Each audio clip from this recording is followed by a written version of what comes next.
Right. Welcome back, everyone, to the podcast. It's been a while.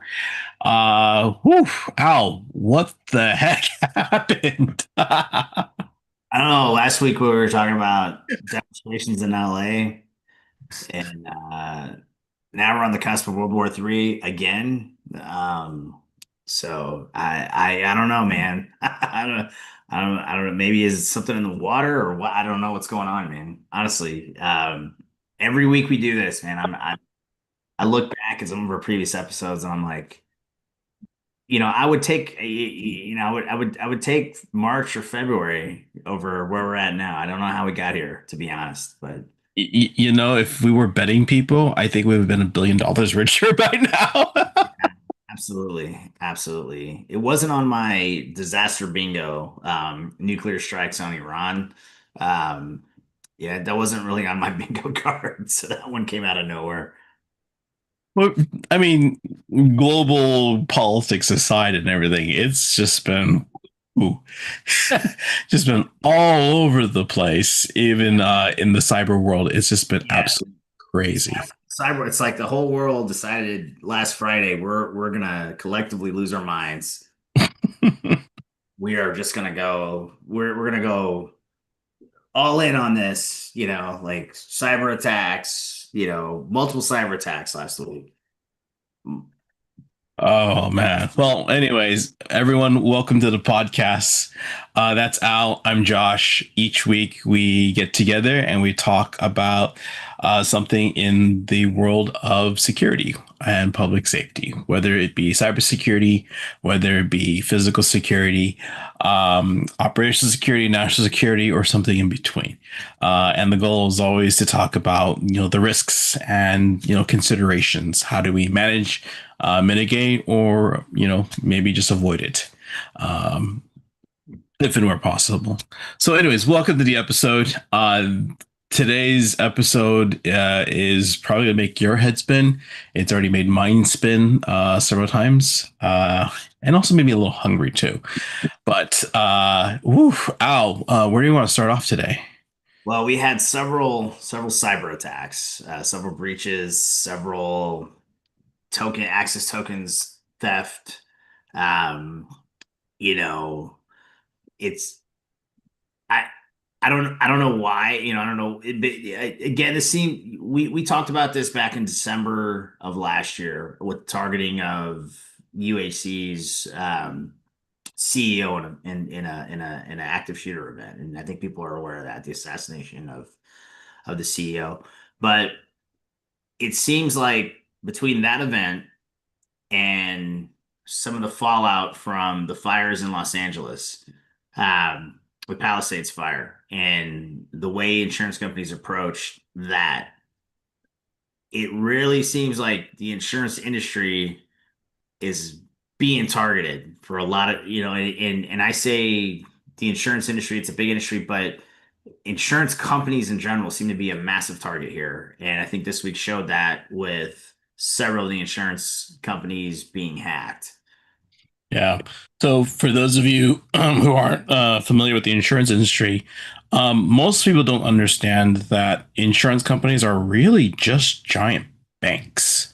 They take your money, your premium, and they use it and then they go and invest to build a giant nest egg so that when you do file your claim, that $100, $200 premium comes back and it pays back, their ability to pay, your $60,000 claim in your car accident.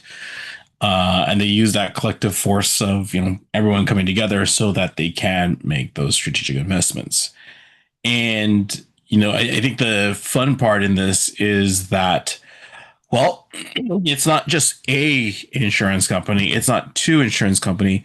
It is several major insurance companies that have been targeted in the last couple weeks. First one that came to mind was the was it the Philadelphia insurance companies.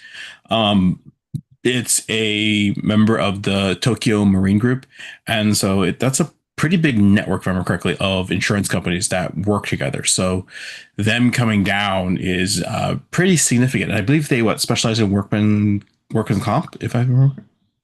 And I think that that's something that that whole issue with the workman's comp piece is something that's always been kind of contentious. If anyone's worked that space, all my folks in the EHS environment, health, safety space, we kind of lump them in a lot of times with the overall security industry, safety and security. But anyone who's worked in that space and understands kind of the workman comp issues that have occurred over probably the last 5 or 6 years, really since I think COVID kicked off, there's been a lot of tension in that space as people were getting sick on the job with COVID, having medical bills, out of work, and some of these insurance companies weren't paying the claims out.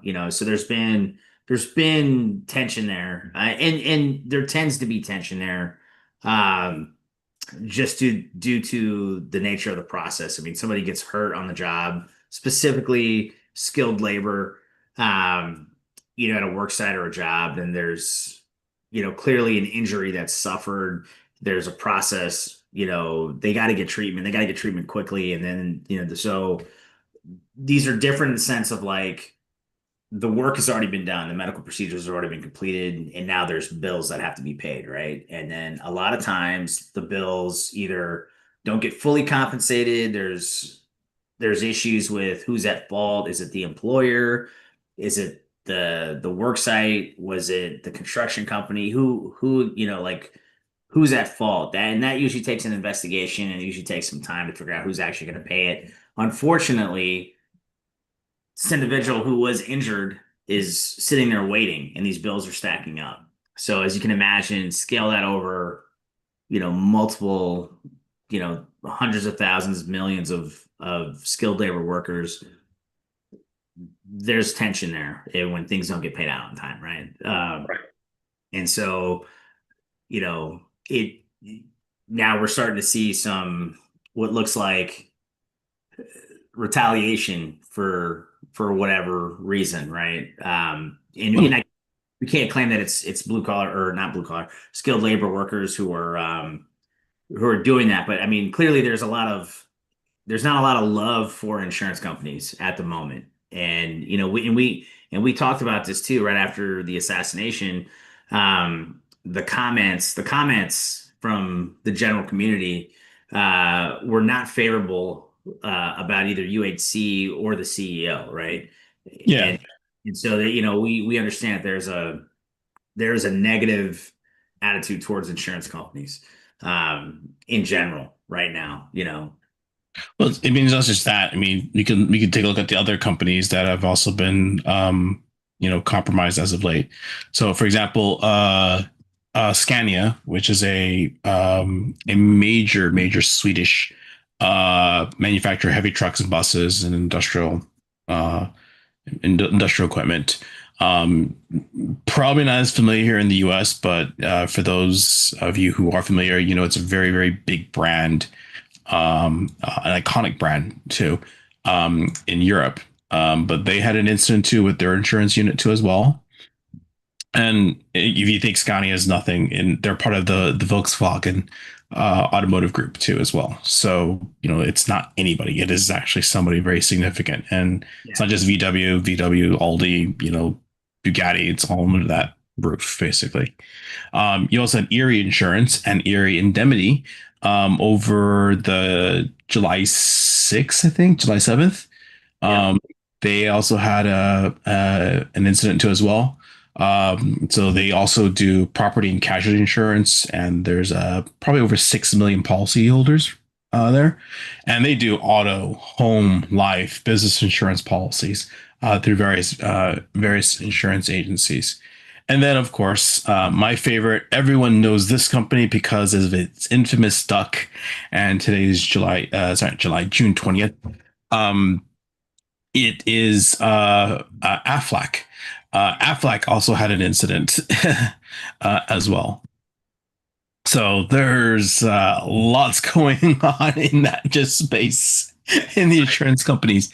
And, I think one of the things that concerns me the most in all of this too, is the fact that think about what insurance companies are actually getting themselves into these days. They're not just getting themselves as just traditional people who actually um, who deal with insurance claims, processing claims, but specifically in the cybersecurity space, they've already started making inroads where they're offering services to actually do your SOC, your monitoring, your cybersecurity for you as part of your package, and in hopes of lowering your overall premium. Here's my concern here. Wow, what a heck of a conflict of interest. Number one, I mean, Al, can we, you know, let's set aside the conflict of interest for a second here. The very fact that they are they're offering it, and you have all these incidents right now. It just makes me wonder: should they even be in that business? Well, yeah, I mean, I think what we're seeing here is, like like well, two things. One, like you're not convincing customers that they should go with you for that service if your own house is getting invaded, right? Um, it's almost like if you owned an alarm company, and you're the CEO of the company, your house gets burglarized, right? It just doesn't. You're not selling anyone on that service right now from a Yeah, business. But I mean, truthfully, it depends on how it is. Like, for example, Mandiant is a fantastic company, not owned by Google, but they're a great example where they got compromised themselves simply by virtue of SolarWinds. right, right. And, they figured it out at their own expense that, oh shoot, it's finally they kept coming back into SolarWinds, and they finally reverse engineer SolarWinds to figure out, oh yeah, they got compromised. So I don't know that this is necessarily true that you can't keep your own house in order. In this day and age with cyber, it's just so hard because it's That, like that the is a glass valid point. house. That's a valid point. I mean, the threats are evolving and all that, but I think they haven't sold me, right? Personally, anyway. From I think the bigger issue, that aside, the bigger issue is the conflict of interest piece, right? It, it's like, wait a second, you- and it, and to the previous point too, like if you're running my GSOC and you're my insurance company and you get compromised and my GSOC gets compromised,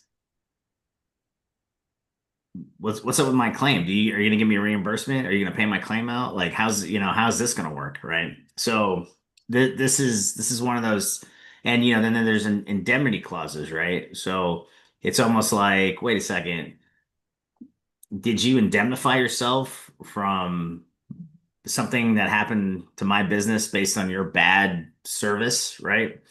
I think there, in my opinion, I mean, you can offer the service for sure, but I think there's way too much conflict of interest when we really peel the onion back on that one, right?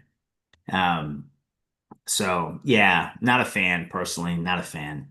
And look, I don't recommend a lot of things when we do this, but I would recommend you do not do that if you're a business. I'd recommend you keep your insurance and your GSOC functions separate. Or just keeping your cybersecurity operations and your physical security operations, separating them out from your insurance interest. Yeah, I mean, absolutely. the conflict of interest, if you guys aren't seeing it, is there is a huge financial incentive by the insurance companies in their favor, not yours, in their favor. Right. So, They don't care. They just want to collect the money. right. Exactly. So, but I think in general, like from an industry perspective, right?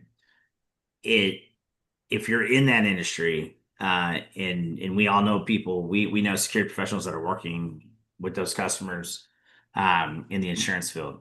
You're clearly a target. You're clearly a target. You're clear. I mean, and you always have been to a degree, but I think now more so, it's kind of like the general public seems very apathetic to your misfortunes, for various reasons, right?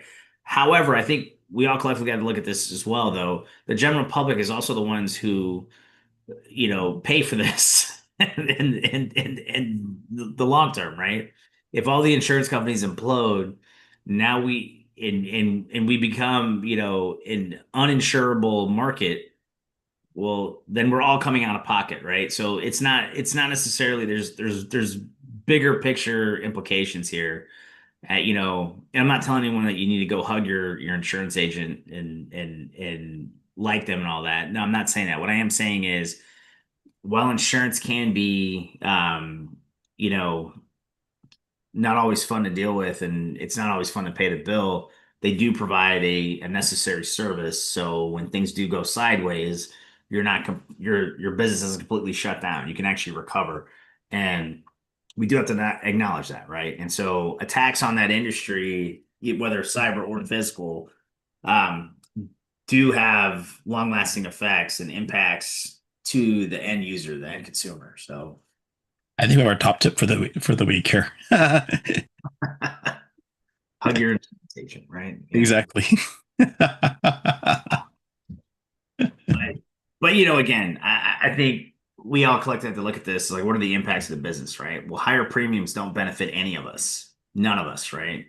And that's what this comes down to, right? As this loss of service, this disruption of business operations, what does it translate to all of us? Higher premiums, right? Yeah. And I think this is where I think we have to start shifting narrative to start saying that enough is enough. Right. Um, we have to start saying that if we don't make that investment upfront now, it's only going to get worse. So we Correct. may as well, minimize the overall impact and actually, make those investments. Stop being reactive versus proactive. We have to be more proactive Yeah, and 100%. rewarding the proactivity too, by the way. Not Yeah, just like through insurance, but through other like incentives or something like that. We have to reward that behavior.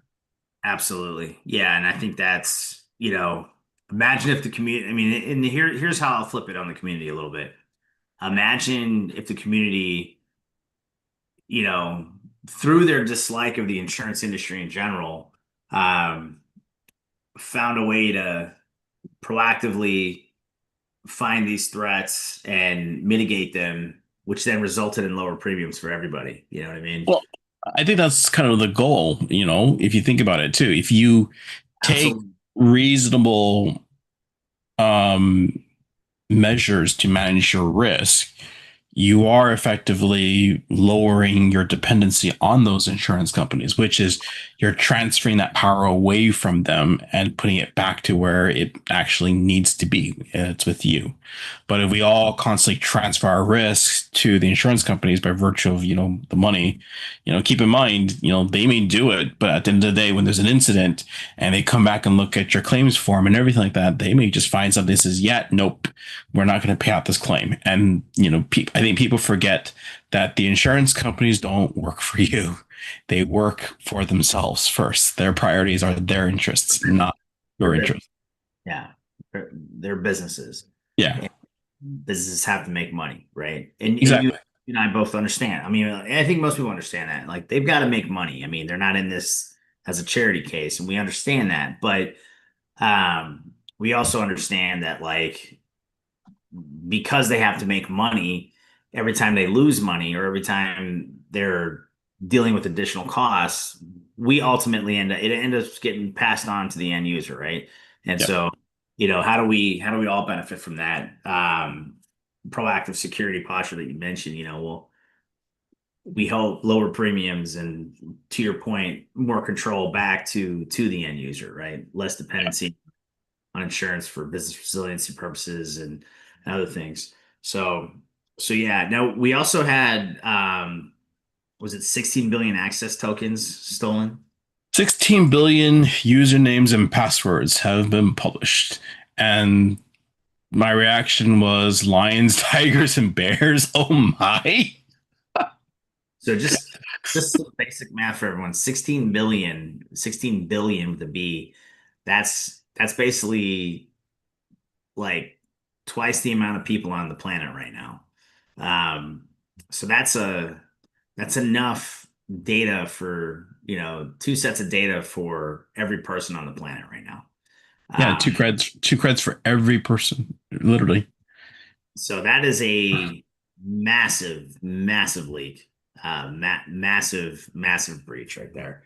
Um, yeah, I mean, I'm still caught on the 16 billion number, to be honest. I mean, I don't even know where do we go from here? I mean, it's Well, I mean, let's dissect it.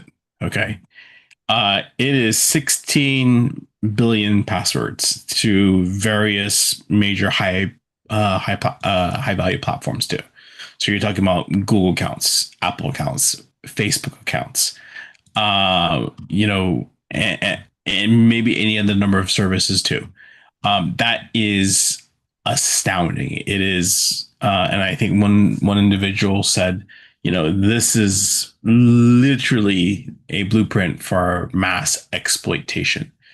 Um, now you have the basis to, you know, use that account information and not just spam it at a website, but you can spam those credentials across and automate it across the board through any number of websites. And figure out if that is actually a valid user account and maybe get access to other things.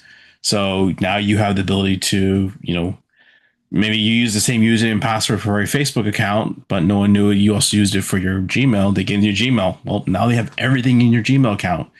And then they use that as a means to, go into other accounts that you might have. So you're talking about the perfect recipe for account takeover, identity theft, highly targeted phishing, anything that has a username and password, and you're actually, recycling credentials. Oh, that is just like, what the heck? That's yeah. just, you're just thinking about this and you just go, what could possibly go wrong right now? Yeah, so unfortunately, I would say, all of us here are exposed. Even some of us with the best OPSEC that we possibly can. I mean, it'd be wise to go through your passwords, probably do a password change. Um, you know, use good two-fact, turn that on if you're not using it already. And really do a deep dive scrub of all your passwords that you have if you haven't changed them in a while. I know I haven't, shame on me. But I'll probably be doing that today for the rest of the day, going through changing passwords. Um, ensuring that you don't get caught up in the after effects of this event. Yeah. So And keep in mind, by the way, it's not just those. It could also be, from Zoom, Twitch, anything with a login potentially is in that scope. So just, who knows what has been, stolen or taken. And, to Al's point, your point, Al, I think that, if you're not using multi-factor these days, you're just doing yourself a massive disservice. And, the other one being is, don't get caught up with the fact that if someone calls you at the middle of the night and says, I need you to approve something because it's your technical support or doing something, all the more reason, not to do it. You just, it's an indicator that, you're something's wrong. yeah. Um, sorry, 3 a.m. harassment of your dual is still, a bad guy, even though you can't put A plus B together at that point. Well, and this becomes a big issue for, I know like my parents are in their 70s and they're not necessarily as, tech savvy as me. And I've got friends also who are my age who just they're not aware of some of these scams and some of these plots to defraud them, right? And so it's not just the individual impact to each individual user, right? But I mean, I remember 2 years ago or something, like maybe it's 3 years ago, my dad got a PayPal scam, and he fell for it, unfortunately. Um, and I think it was 10 days of trying to get that whole thing corrected and fixed and getting his money back and all that. I mean, it's a massive time suck for my part to try to help him recover that, right? And remove the access from the nefarious actor onto his PayPal account. Granted, there wasn't a lot of money or anything in there, but the time, like we can't get the time back, and the stress that it caused him, and the stress that it caused my mother because she's trying to deal with him and he's freaking out. Um, all that, all you can't really measure that, right? But that's all part of this as well. And then when we look at it from a professional perspective on professional disruption, right? Any like if one of your employees is impacted by this, what does that do to your actual ability to continue moving your projects forward if you've got multiple employees that are impacted and are having to take time away to deal with this situation versus actually focusing on what you need them to be doing, right? So Yeah. there's massive implications here, unfortunately. And I would say, for those of you who are concerned, yeah, I would just strongly advise maybe it's time to go get a password manager and just have it generate passwords for you. I'm sorry. Google and Apple both, I think, offer the service nascent to like Google Chrome and Safari. Yeah. So you don't necessarily have to go very far to find these things. I mean, You also you use a third party service too, like Bitwarden is a great example. That's for free. You don't have to pay for that service.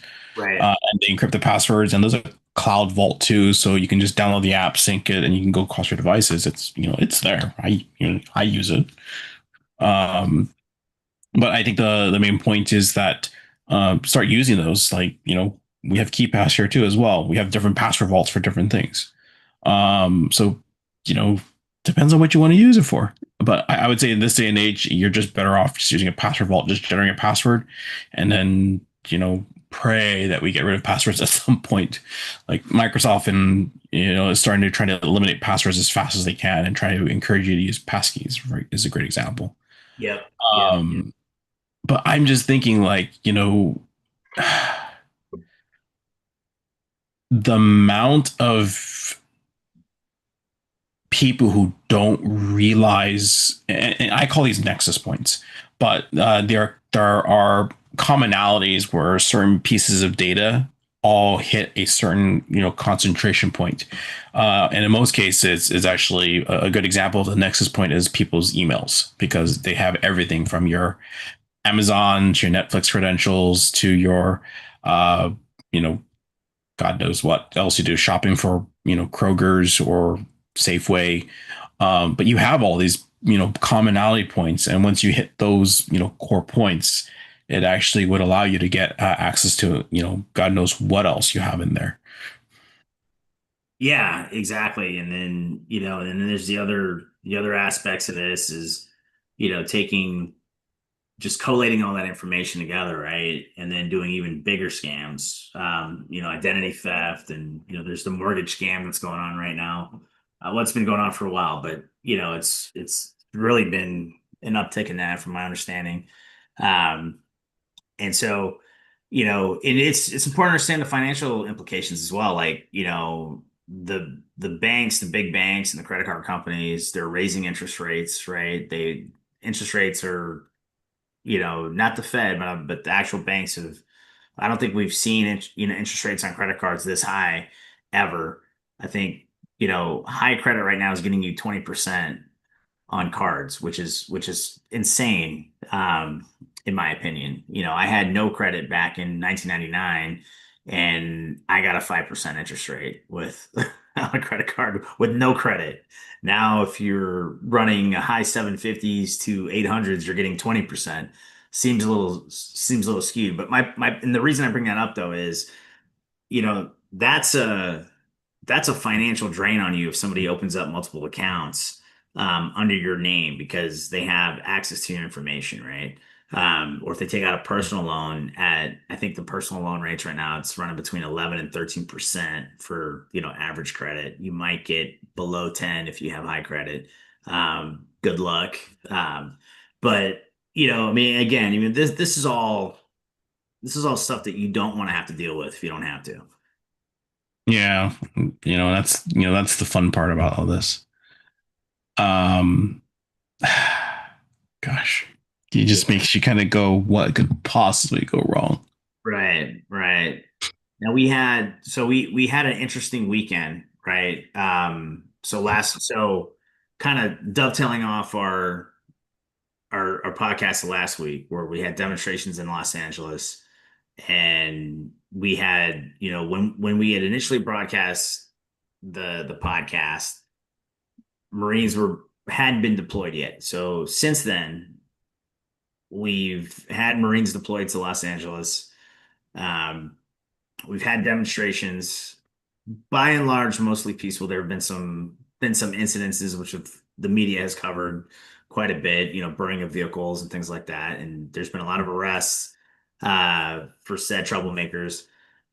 But then we get to Friday, and we literally have last Friday, um, we have Iran attacking, or excuse me, we have Israel attacking Iran's nuclear sites, claiming there is a direct threat.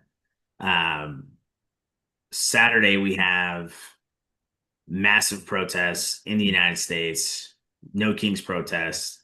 From what I can tell, by and large, mostly peaceful. No real incidences. We also had a military parade in DC to commemorate the 250th birthday of the U.S. military. Um, and we roll into this week, and Israel and Iran are going at it pretty hard right now. Is what we can tell. Um, Trading shots left and right. We had earlier in the week, there was hints that maybe the U.S. was going to get involved directly in this. We saw troop movements, we saw ship movements. I think It was a, Jerusalem's it was a bunch of KC-135 tankers that were suddenly massively repositioned in a very short notice too. right, right. So, I mean, and the reason that's important is, the refuelers are there to keep the air to keep the combat aircraft flying up in the airs for longer amounts of time, so they can continue either take longer legs um, to hit targets, or to stay in the air longer to provide support for other planes that are trying to hit targets. Right. So that's why that's important, because you can't really the geography of Iran, it is a very challenging country to do air operations over. Now, um, the reason I kind of want to talk about this is because, again, not really taking a stance on who's right, who's wrong. Um, if we should get involved, if we shouldn't get involved. I think that's a can of worms I don't really want to open right now. Yeah. But I think what's interesting about this, there's a couple things which concern me greatly, because I believe the couple things I'm going to talk about here in a minute could be replicated in other theaters, other places, and potentially replicated on the corporate security side, in the sense of these type of events occurring um, in conjunction to the greater conflict that's occurring, or by lone wolf operators who have a bone to pick with, say, maybe insurance companies or other industries, right? So, what's interesting about this, which I thought was, from the Israeli Mossad's perspective, super bold, is they actually assembled drones in the country of Iran. So they actually smuggled in parts over the course of, it sounds like several years now, but smuggled in parts, scoped out where the targets would be, and then used, small drones to cause damage to the, Iranian air defense systems and facilities, and then identify where scientists that were supporting this Iranian nuclear program were, and then took them out. Um, so I think what I'll say about that kind of operation is it's very easy to replicate that here in the United States or other places where you leverage that the UAS technology. And we've seen this in Ukraine for the last few years in that conflict with UAS technology being weaponized. You know, commercial off the shelf stuff, nothing military grade, but commercial off the shelf stuff being modified to essentially become weaponized, right? And the Israelis did this with great success the first couple of days of this conflict. And so what concerns me, not so much that they did it, but it's how they did it and how easily you can replicate that same type of scenario, here in the United States, other places, or even just threat actors in general, just replicating that, right? Um, it's very difficult to defend against something like that. I mean, Yeah, I think you and I were talking about it last time too, as well, where you saw on social media that a UAV um, building here on stilts and then building on top, but there was a tank parked underneath. right. And then the drone operator came, circle around, figured out, oh, open hatch, and then dove right in and detonated within. So, it pierced literally through all the armor at that point.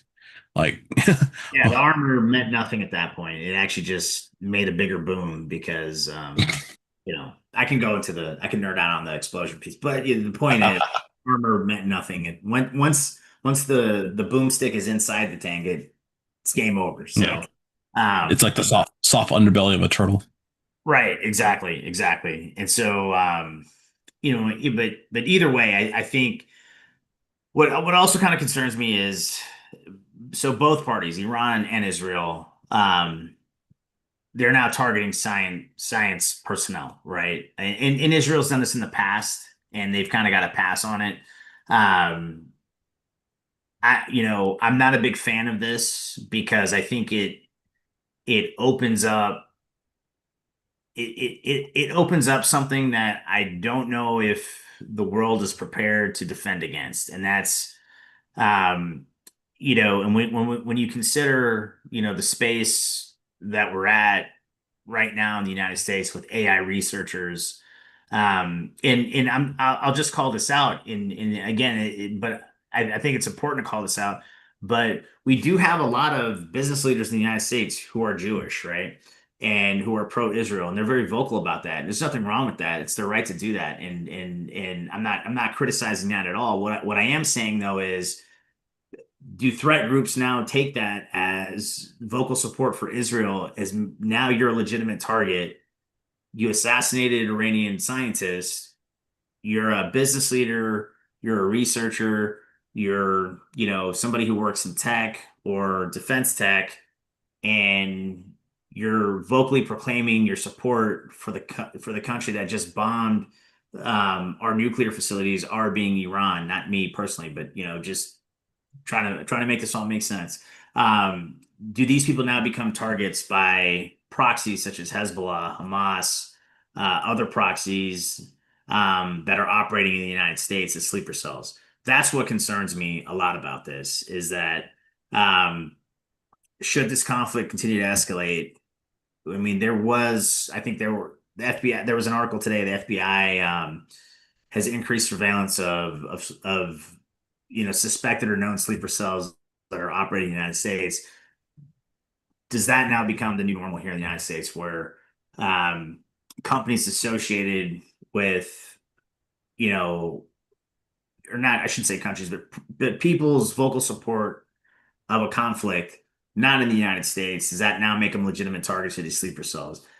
That scares me. That concerns me because that has potential to really dramatically change the dynamics here. And this is concerning because by and large, most science institutions in the United States, Western Europe, even in South America, they do have security, but a targeted assassination is not something that they're really protecting against. That's not necessarily where you focus security. It's really more on research protection and intellectual property protection and personal safety. But, a drone attack or targeted assassination, I mean, it's not really in the wheelhouse most of the time. I was thinking like, these UAVs are just so small these days, like they fit in your hand. Hmm. And they don't need a lot of material. In fact, you don't need a whole lot to do a lot of damage in the No. grand scheme of things. And look, even if you, and this is what I think people don't realize, like you don't have to necessarily, you know, um, cause a fatality here. Like, I mean, you can just the damage alone, like just even if you wound somebody, I mean, and I'm not, by all means, I'm not advocating for this at all. So please if you're listening, please don't think that I'm advocating for this. But I mean, there's been incidences of using fireworks and encasing it with crushed glass, right? To just spatter crushed glass on people just to cut and cause problems. It's essentially a terror weapon, right? I mean, that alone, I mean, that yes, it doesn't cause a fatality, but the mental trauma and the fact that you're being targeted, that disrupts our day-to-day life. That disrupts, someone's ability to get in there and continue doing their work, And depending on the glass, is oriented, position, and everything, you could, strike at the carotid artery, and you can still bleed to death, just the right gash, right place. I mean, even just blinding somebody with that, right? Even if Yeah. it's temporary. I mean, the disruption alone and the harm and the damage alone, I mean, that's concerning, right? That concerns me. And um, the targeting of civilian scientists, I think that, I think every science institution right now, I think every research institution needs to really go back and revamp, say, hey, look, um, this could be a problem. We need to make sure that we protect these people. And how do we do it? What's the best way we can do this? Because this could escalate, and it's not going to be pretty. I don't think people realize the capabilities of drones these days, because most people see are like the DJI Phantoms or the Mavics, the ones that you always see for social media, that palm in the hand, they think photography cameras and everything. But uh, you know you're starting to see these drones have fantastic maneuverability and capabilities, so much that they're used to um, you know this comes to mind. They're used to actually be able to fly through inside an airplane, to photograph an entire, how the seats configuration, everything is. And, the pilots practice with such, tight precision and everything, they can fly in very, very tight quarters. We're also talking about, the drones being used to buzz around businesses, for advertisements or for, real estate is also a fun one too as well. But my favorite, by the way, by far, and I don't know if you've seen this yet, Al, but it popped up on my social media feed the other day, and I went to go watch the entire YouTube. But there was a partnership between Red Bull and F1, where they constructed the world's fastest uh, uh, camera drone, basically. And the drone is so good it can literally follow an F1 car for I think a whole 2 laps, I think, on a F1 track. And I forgot which one it was, but they did it. They literally put a pro driver in a wet, in a wet track. But the drone was able to keep up with the F1 driver the entire time, and it was a custom carbon fiber, drone, and it was streaming in 4K. And someone who occasionally watches F1, it gave a very fantastic perspective, and it helps you understand the speed it goes at, Right. how fast these F1 drivers are, going around, and everything. And so, if something is that small and is going that fast, just think about it. It's going to get even better. And this is with current day technology, and with enough um, manpower, resources, time. They were able to construct something over a course of like I think over 9 months. I think. But that's amazing. And by the way, if you get a chance, go look at it on YouTube. You can go find it. It's been making the rounds on social media for the last week. It's just amazing to see them construct a drone from the prototyping all the way to them doing the first couple tests, finding a way to lighten it, figuring out the electricals, and then bam, you have the perfect camera.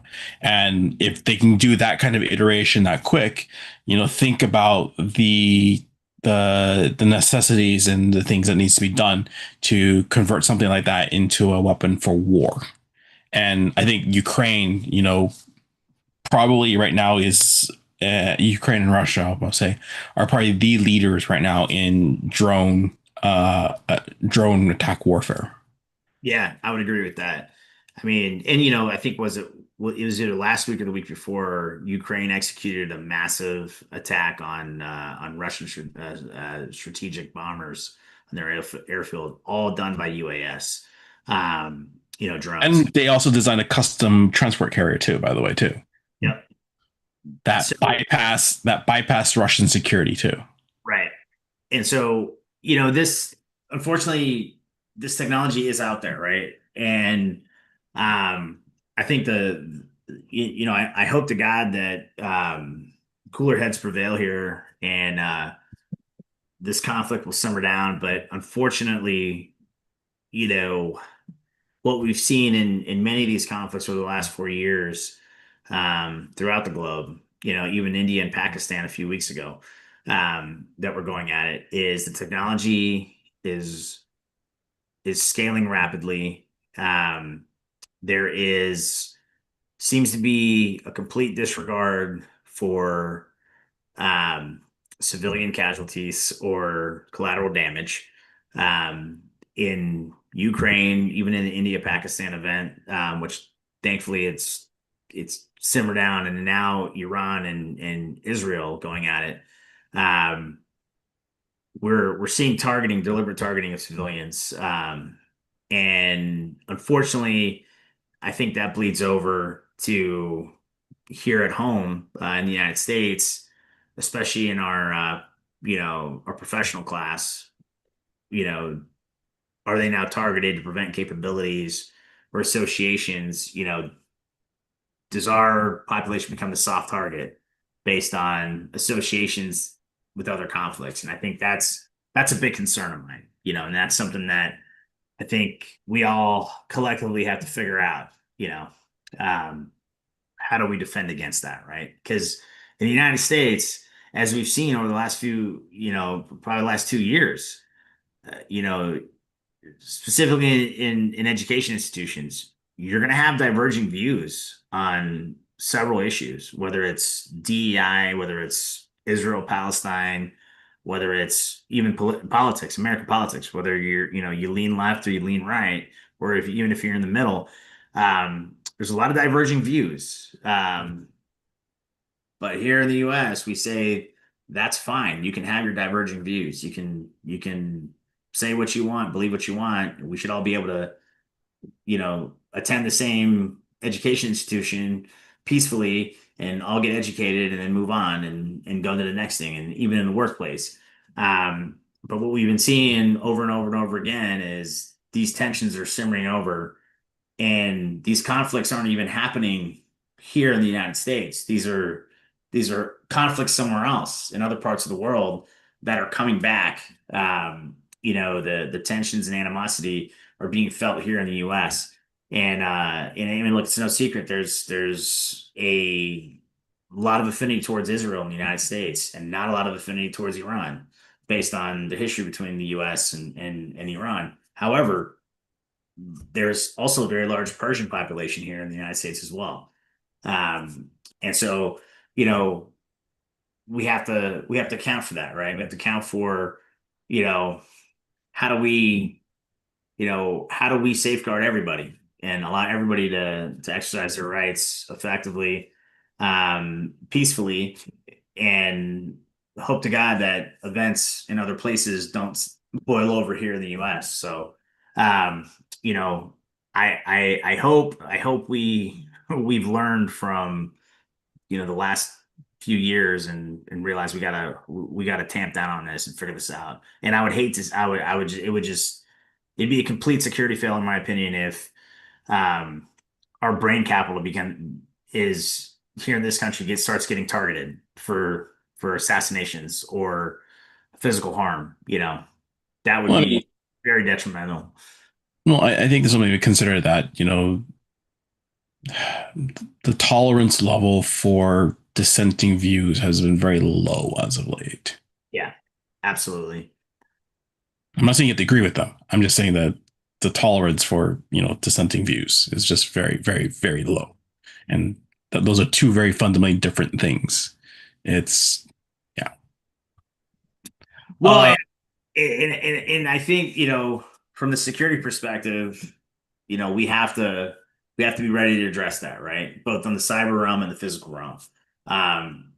Fortunately we sit in positions where, you know, we we can have our own personal views, but we have to be objective and fair in how we respond to any situation. Same with law enforcement, right? I mean, law enforcement may not necessarily agree with the city's policy and may actually agree with the people demonstrating. However, they have to approach the situation the same way as they would somebody who doesn't necessarily have the same views as them, and I think that's kind of that's the challenge here, right? Is um how do we safeguard everybody and allow everyone to to express themselves and have their dissenting opinions and views um when society seems to have a low tolerance on either side of the board. How do we prevent that from spilling over and boiling over, I guess is a better way to put it. So um it will be interesting this next few weeks. I mean, I really hope we get this situation tamped down because it could rapidly spiral and escalate into something that I hope it doesn't. yeah, I agree. And, the diplomacy, the use of words in a thoughtful, thought provoking um, manner is always the preference to violence of any kind. Yeah, absolutely. 100%. Because my mom always told me you can take back words, but you can't take back a punch, right? Once you swing, that's it. Like that's you can't unswing, Uh, Exactly. Or lunge or anything that would intimidate somebody. right. So, um, but we'll see how this all plays out. I think the other side of this coin too is not only the targeting of scientific people, but industrial sabotage, right, from both the cyber and the physical um, realm. I mean, if we look at Israel's operation, it seems like it's targeted at the nuclear program, um, and kind of preventing that program from moving forward, and not just directly targeting nuclear sites and enrichment facilities, but power substations that power the site, water substations that provide water there. Um, where again, 12:44 p.m. Not taking sides here either way, but if we use that template that they've used and we look at how that can be applied here in the United States for industrial sabotage. Um, I think it's something that we have to look. And we've kind of raised the alarm on critical infrastructure for quite some time. But I think this situation between Israel and Iran, we need to go light speed and assessing the critical infrastructure of this country and making sure that we are protected, and we have a resilient grid and power grid because in the event industrial sabotage starts becoming a thing as that situation boils over there, we now have a problem here, right? When it comes to being able to move our ball forward. And as of today, we don't know whether or not the United States government's officially going to get involved in this thing with strikes. But if we went that way, and personal view, I hope we don't, but if we do end up going that way, um, you know, every critical infrastructure, every piece of industrial hardware here in the United States, could be deemed a target by extremist groups or pro-Iran groups. And I think we have to throw that out there and consider that. If that's the chess move that occurs, all the security teams that we work with, everyone in our community, we need to ratchet up quickly on how we're going to safeguard these sites. I would say it's probably gonna be another taco moment. I really hope so, to be honest, because I mean, that's going to be a industrial nightmare trying to safeguard all the critical infrastructure and everything else. And then the screenings, the personnel, the extra personnel you have to bring in, the extra screenings. I mean, it is gonna. I mean, yeah, I Well, I was just thinking more along the lines of how you're going to do all that with a smaller government. Essentially, you need a lot of manpower so that essentially, people think that all the costs are essentially, for deploying troops, weapons, fuel, and all that stuff. But there's a lot more, supporting costs, associated costs on the side, like procurement and, development, R&D, you know, a lot of side functions that you just don't even know about. Like any, overtime or costs. I didn't just overtime, but I was just thinking also like, how many CIA agents would be probably activated and deployed there to, cultivate human intelligence too as well. It's easy to picture and see what's on, on camera or in front of you, but no one always thinks about the smaller pieces. Like, for example, um, getting back to our drone topic is a great example. How did Ukraine design those mechanisms, all the support, the R&D, and then getting the logistics in place so they can penetrate deep into the territory, and then also finding ways to make sure they don't get detected, and then even also more importantly too, uh, knowing where these targets are, when's a good ideal time to strike. There had to be a lot of intelligence and signals intelligence and human intelligence to make that work so that they could actually be there at that point. So that, when they pressed the button, it all went boom at the exact same time. Right, right, absolutely. So, I mean, that's it's the hidden costs, the black budget that we don't see, which costs quite a bit of money. And ultimately, I hope, I really hope this thing simmers down. I don't think there's a big appetite for, I can't speak for all veterans. But I will say myself and many of my friends who are veterans who we've discussed this for the last week, there's not a lot of appetite between us to get involved in another conflict in the Middle East.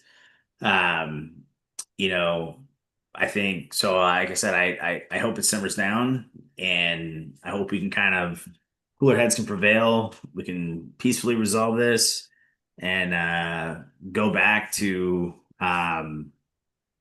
you know maybe trying to maybe go back to 2024. Is it wrong to say that? But I mean, ultimately, I mean, we as security professionals, we got to be prepared for anything. And I think, on the horizon, those are the things that scare me right now. How are we going to safeguard all of this at once if the flag goes up and, we are going to do something, we're going to intervene here, like, I mean, Well, I've been joking with my friends, like under, I expected a Cyber 9/11 event to happen in the next 5 to 10 years. So I might be winning that $1 bet soon. yeah, yeah. I mean, it's very possible, the way things are going, right? But it's something I think a lot of my friends in the community, we discussed, um, continuity, business continuity planning, crisis management planning, um, due to what's going on in the world right now, both domestically and internationally, right?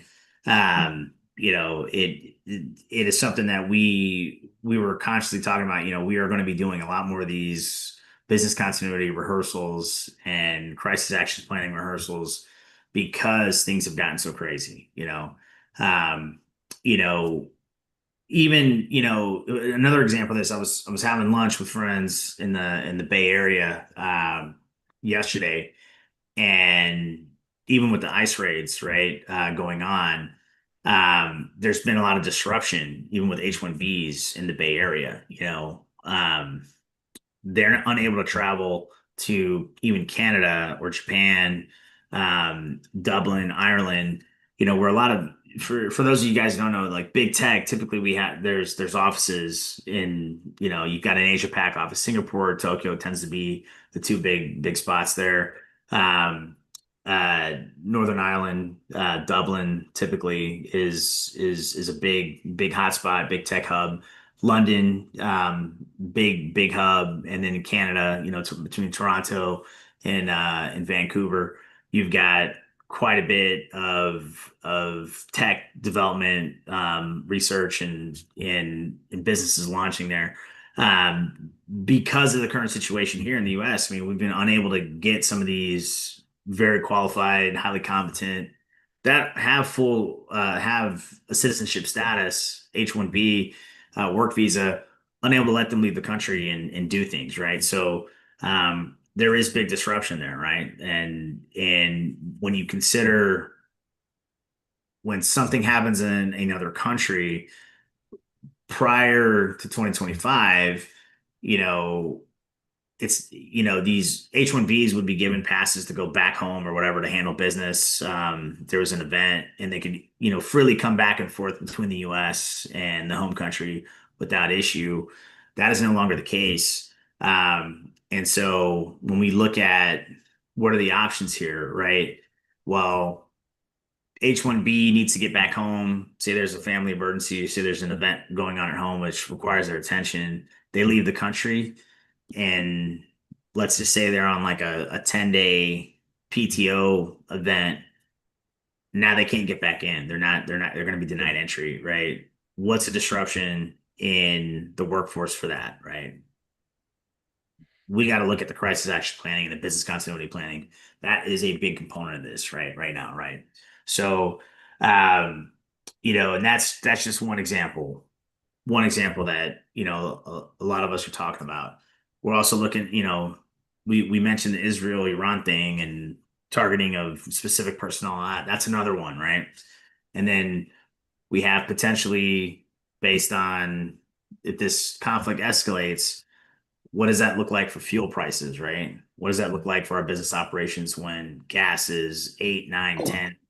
Oh, not even just that. I mean, think about it. If, it draws in other countries geopolitically in that area, like Saudi Arabia, Yeah. or Egypt and everything, like you potentially could lose the Suez Canal, and that's a massive Straits Straits uh of Hormuz, Suez Canal get shut down. I mean, we did see this. What was it, 2 years ago when the Suez Canal got blocked? It wasn't conflict related, but just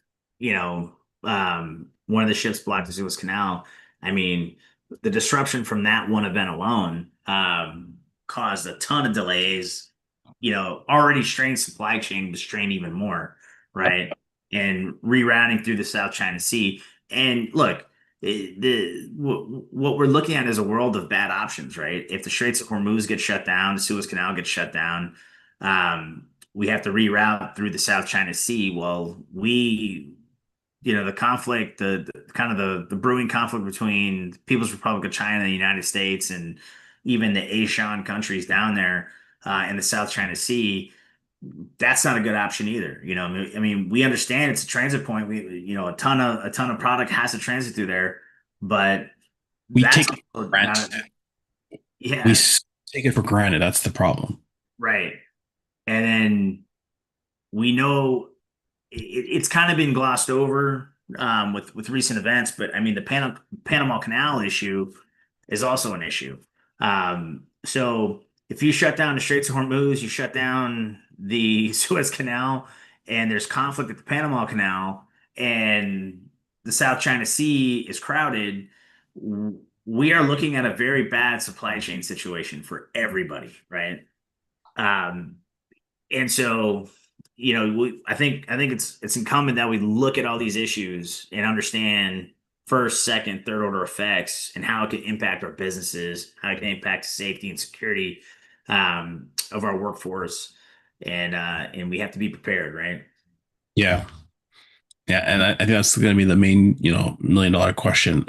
Take all these combination of events too, and to build upon the idea of disruptions and everything. Think about the disruptions that the cyber attack is already bringing to these insurance companies. Like business still happens. You only can imagine what the impact is to those who actually need to file a claim or get paid out or anything like that. It could be a 6 month ordeal potentially. Who knows? Right. And we all already know that insurance companies are infamous for being meticulous about their processes in issuing claims. Yep.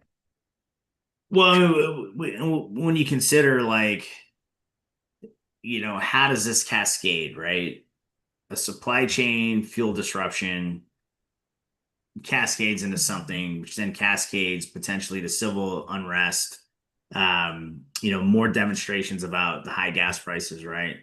Which then, unfortunately, good, bad, or indifferent, anytime you have civil unrest, you typically have property damage associated with that, right? Whether it's widespread or it's low spread, right? Or, the fact is you have property damage. Now you have to go back into the insurance claim process, right? But the insurance company's been hacked by cyber, right? Or they've been disrupted. So now so as this just cascades, the cascading effects here, layered upon layer. It's like a Um, giant dominoes. Like something is going to have to break the domino set, and or be strong enough a domino where it doesn't tilt over, and that's usually government, which we don't have much of right now, too, technically. well, but keep in mind, if the government is engaged in geopolitical issues, especially if you're talking about like actual military action, right?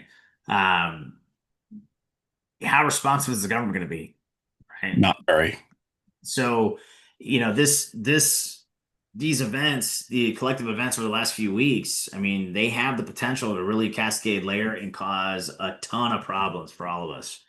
As individual citizens, but also as business security professionals, corporate security professionals, there's a ton of things that could be on the horizon here, which I hope I look back at this in a week and say, I was wrong. I don't know what I was talking about. Ah, all right.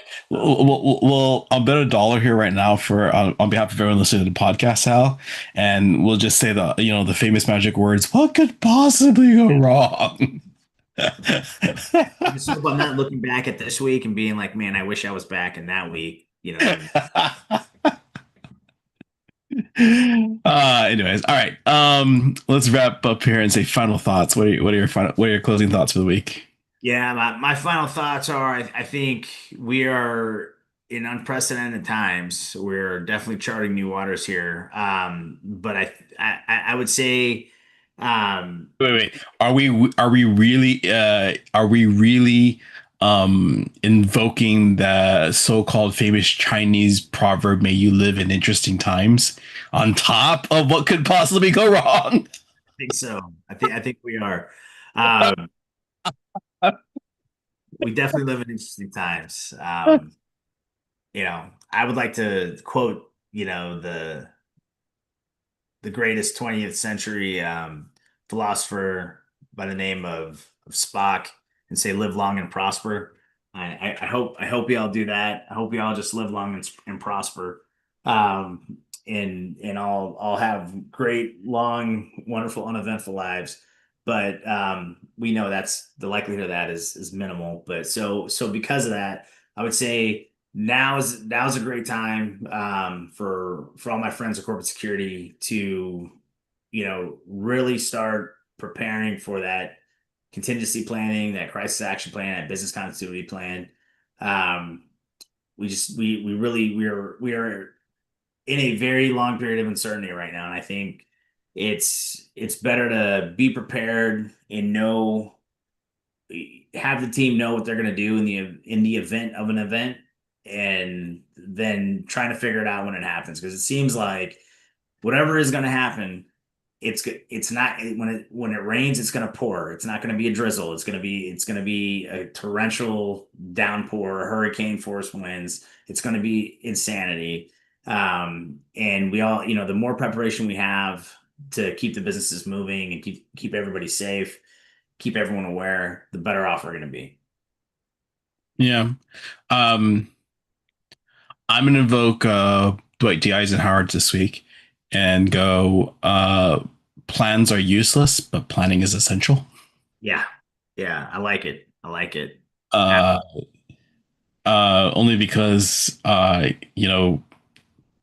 things are going to happen. Even the most paranoid, over prepared prepper you might be, you're still going to encounter something that you didn't plan for, or something happens out of secrets, and then there goes your entire plan. So, but having a reasonable plan and experience of what to do, it gives you the ability to at least make some good, solid, um, risk-driven decisions, and it allows you to do things, like in our case with all the passwords, go change all your Nexus passwords if you think it's in compromise and MFA it. So yeah, lots to think about, lots to dissect. And yeah, geez, ow, another hour has gone by in a, in a blast. So much to say, so many things to talk about, but And then but yeah, we haven't even talked about Air India this week too. I know. And that happened too. That happened too. So obviously we hate it when aviation events happen because we both fly quite a bit. We'll probably talk about that next week because I think they're going to finish up the investigation on the 787. So we'll have a better, clearer picture about what happened. It's going to be a while. It's going to be a long while. It will be hopefully, but I think they've got the black box now, right? They've got the black box, and They they're have black boxes, and funny enough too is I think it took 13 years for the 777 to have its first hull loss, and it's yeah. taken 14 years for the 787 to have its first hull loss. I'm like, whoo. Boeing not doing too well right now. Actually, that's pretty good if you think in the grand scheme of things. It's taken Well, years for yeah, 77 to fall out of the sky. that's true. That's true. I mean, I fly Boeings quite a bit, so I think if you did the math though of how many Boeings fly daily, um, it's still, and this is not to downplay the event by any means, but it's still, dramatically much safer to be on a Boeing than be in a car. Especially on the I-5. But yeah, that doesn't change the fact that a plane fell out of the sky. So, take that for what it's worth. Exactly. All right, folks, that's it for this week. We'll catch you next week on the podcast, and we'll be talking about some other fun stuff that's happening in our industry. And who knows, might be another insurance company getting a ransom this week. Sorry, next week. Yeah, yeah. Who knows? We'll see what next week brings. This week brought us. I mean, I don't even know what to say. I don't know if it was a gift. I don't know. I don't know. But hopefully, I hope next week is not as exciting as this week because this week was a rough one. Hey, I mean, we did issue two curses this week, so. True. All right.